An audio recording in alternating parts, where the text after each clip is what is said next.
దీపం ఉండగానే ఇల్లు చక్కబెట్టుకోవాలనే సామెతను మన స్టార్స్ బాగానే ఫాలో అవుతుంటారు. లేటెస్ట్ గా అప్కమింగ్ బ్యూటీ హెబ్బా పటేల్ కూడా ఇదే ఫార్ములాను ఫాలో అవుతోందని ఇండస్ట్రీలో ప్రచారం జరుగుతోంది. ఈ భామ నటించిన అలా ఎలా తొలి చిత్రానికి పారితోషికం అందుకోలేదు. రీసెంట్ గా ఎక్కడికి పోతావు చిన్నవాడ సినిమాకు గాను 25 లక్షల రెమ్యునరేషన్ అందుకుందట. అమ్మడు రెమ్యునరేషన్ పెంచేసిందని చర్చించుకుంటున్న సినీ జనానికి అంతలోకి మరో షాక్ ఇచ్చిందట ఈ హాట్ బ్యూటీ. ప్రస్తుతం 4 సినిమాల్లో నటిస్తున్న గ్లామర్ డాల్ తన ఫ్రెష్ కమిట్మెంట్ కు అక్షరాల 60 లక్షలు చార్జ్ చేస్తోందట.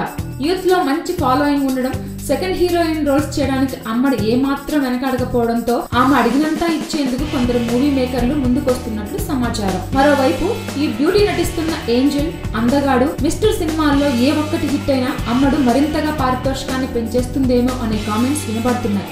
మొత్తానికి కుమారిగా టాలీవుడ్ జనాల్ని ఇంప్రెస్ చేసిన హెబ్బా పటేల్ హీరోయిన్ రోల్స్ కంటే రెమ్యునరేషన్ కి ప్రయారిటీ ఇస్తుందని క్లియర్ గా అర్థమవుతోంది.